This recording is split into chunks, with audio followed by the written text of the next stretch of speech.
کون سا نبی ایسا اس دنیا میں گزرا ہے جس کو یہ نہیں کہا گیا کہ تو پاگل ہے؟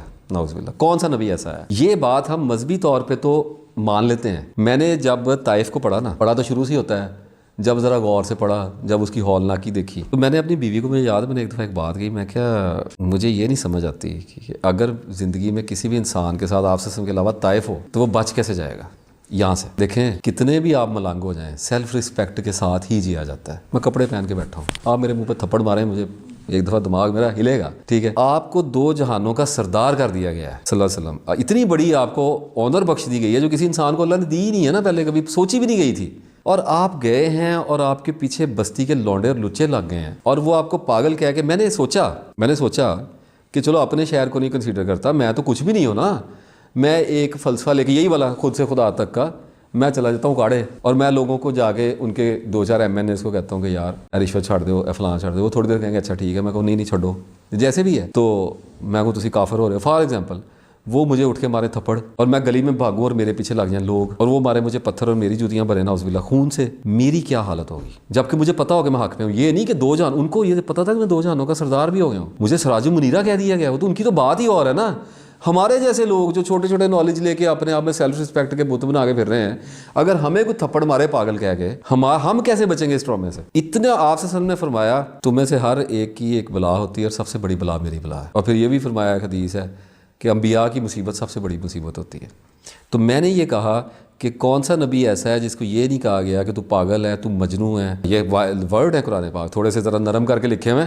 یا یہ کہا گیا کہ تجھ پہ تو بڑی امیدیں تھی، تو آخر کار تجھے اسیب ہو گیا. اچھا، اگر یہ یہاں سے بچا نبی تو سب سے بڑی تہمت پتہ کیا لگائے گی؟ اچھا اب تجھ پہ تیری بات مانے تو اس کا مطلب ہے کہ تیرے پہ ایمان لے ہیں. اچھا تیرے پہ ایمان لیں تو اس کا مطلب اگلے دن ہماری اسمبلی، ہمارے رول سب ختم، ہم نے الٹے سیدھے قانون بنائے سب ختم. اگلے دن سے تیری تو ہمارا بادشاہ بننا چاہتا ہے. اچھا تیری یہ سازش ہے، تو فراڈ ہے. تیرے تو یہ سارے خدائی فلسفے کے پیچھے تیری ذات ہے، تو بادشاہ ہی چاہتا ہے، تو پولیٹیکل آدمی ہے، تو جھنڈا لے کے آ رہے ہیں.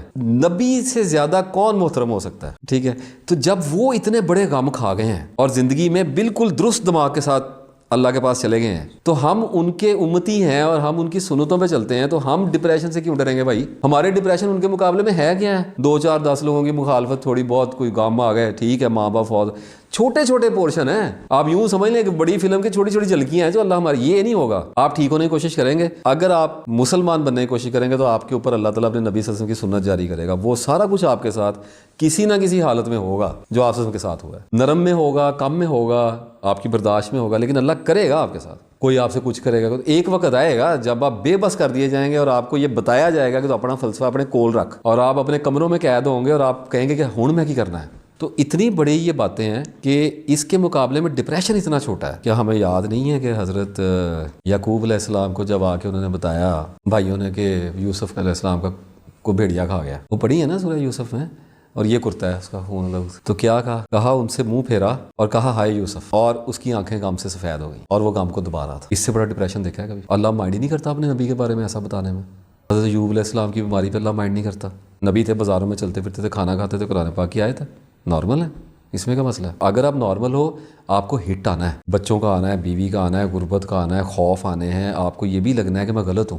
میں آپ کو سچ بتا رہا ہوں، یہ نہیں ہو سکتا کہ آپ کو اپنے فلسفے پہ شک نہ ہو. آپ کو اپنی پوری زندگی پہ شک ہونا ہے. ایک وقت آنا ہے آپ کے اوپر جب آپ کو لگنا ہے یار میں کتے بہت اتنی کی ہے یار، میں کیڑے پاسے لگیا. پھر ایک وقت آئے گا پوری کی پوری اپنی لائف کے اوپر ہی آنکھ پھرے گی اور آپ کو ایسے لگے شیطان آگے پورا سکین کرے گا، نہیں بھائی ختم ہو، تسی تھوڑے کھسک گئے ہو. اللہ نے کہا ہے کہ عین اس وقت ہماری مدد ان پہ آ گئی.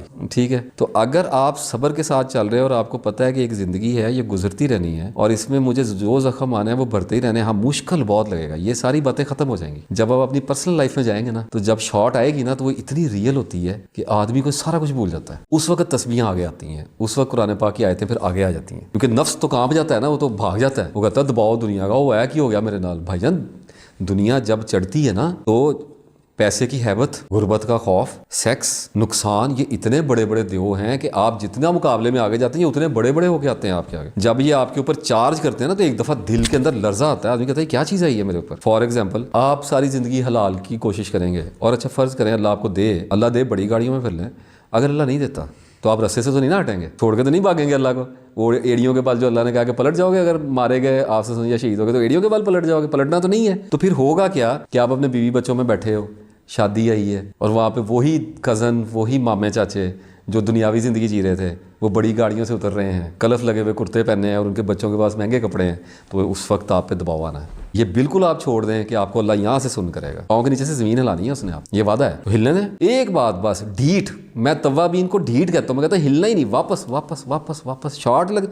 یہ کیسے ہو سکتا ہے کہ میں اتنا لوہے کا بن جاؤں کہ مجھ پہ ایموشن اثر نہ کرے. ایک بندے کا بیٹا باہر ڈاکے مار رہا ہے, بندہ اللہ کا ولی, اس کو رات کو سے رونے ڈپریشن آ جانا, نیند اڑ جانی ہوتی. ایک امام مسجد میں اور ایک شرابی میں, اس کی زندگی میں کوئی فرق نہیں ہونا, یہ آپ کو بتا دوں. ہاں کچھ انعام, کچھ نشانیاں اللہ آپ کی تسلی کے لیے بھیجے گا, آپ کو پتا ہوگا آپ ٹھیک جا رہے ہیں, اور ان میں شیطان ملاوٹ کر کے آپ کو وسوسے ڈالے گا اور آپ کو بتائے گا یہ تمہارے اندازے ہیں, بس یہ ایسی چیز. الٹ جاتے ہیں نا لوگ, یہ اللہ کا انکار کر دیا. میرے اپنے شہر میں مولد بیٹھے ہوئے ڈھیر سارے, وہ کہتے ہیں کی گلاں سکھا رہا, اللہ ہے ہی نہیں. میں کہا تواڈے واسطے نہیں, میرے واسطے ہے, ہم دونوں کی الگ الگ ریالٹی ہے. تو اللہ پہ اٹرنل ٹرسٹ, اور میرا بار بار کا کہنا یہ ہے کہ پناہ مانگتے رہو. سب سے بڑی چوٹ جو میں نے مسلمانوں میں دیکھی ہے نا, مسنون دعائیں نہیں پڑھتے. 70 طرح کے خوف تھے مجھے, چھت گر جانی ہے, میں قتل ہو جانا ہے, میرے سے گڈی وج جانی ہے, ٹرین ڈگ پینی ہے, جہاز ہو جانا, اے ہو جانا, او ہو جانا. اللہم استر عوراتنا و آمن رواتنا. کتنی چھوٹی سی دعا ہے, وہ پڑھنی شروع کی ہے, اللہ نے ویسی میری ماتی مار دی, خوف تو ویسی میرے اوپر ہی چڑھ گیا. مجھے ایسا لگا اللہ نے چھوڑ ہی دیا ہے. پہلے تو تھوڑا بہت میں شاید کھا بھی لیتا تھا, اب تو وہ بھی گیا کہ میں نے دعا مانگی, اللہ چھوڑ کے چلا گیا. اللہ نے کہا چلو فارغ ہیں, تو اللہ واقعی چھوڑ گیا. اللہ نے کہا چھڑ دے, میں دیکھا انہوں کی کر لین گیا تھا, میری دعا ہے دیکھو کی کر کی لین گیا تھا. وہ چڑھ گئے میرے اوپر, اور وہ ایسے سمجھو کہ 100 درندے تھے جو میرے اوپر چڑھ گئے, اور میں نے گم ہو گیا اندر. اور وہ اللہم استر عوراتنا و آمن رواتنا, اللہ, یہی آواز آ رہی تھی. آہستہ آہستہ ایک دن آیا, نہ موت کا نہ کسی چیز کا, پتہ ہی نہیں چلا, پتہ ہی نہیں چلا. بس ایویں 4-5 سال کا پیٹا سی, پتہ ہی نہیں چلا. اس وقت ایسے لگے گا کہ کبھی نہیں ہونا, کبھی بھی نہیں ہوگا. ہوتا ہے, سارا کچھ ہوتا ہے. اللہ تعالیٰ تھوڑے سے صبر کرنے والوں کے ساتھ چلتا ہے. لوگ, اب میں نے ایک ویڈیو کی کہ وہ نیند کی دعا پڑھیں, آ جائے گی نیند, ٹائم لگے گا. تو ایک بندے نے شاید کمنٹ پڑھا, کہتا کہ اللہ یہ نہیں کر سکتا کہ میں آج دعا پڑھوں تو آج نیند آ جائے. میں کہا تو لے لا, تو نیند دیاں گولیاں کھادیاں, شراباں پیتیاں, تو ایک پورا بیڑا گرک کیتا ہے, اللہ نے تو اتنا سستا سمجھا کہ تو ایک بار اللہم غار دن جوں پڑھے تینوں دعا, تینوں نیند لیا کے دکھاوے پھر منے گا. نہیں دیندا اللہ نیند, 10 سال پڑھ نہیں دیندا, ساری زندگی پڑھ, مار دے اللہ تینوں زندہ جگاندا ہی مار دے, پھر کی ہے, پھر صبر کر.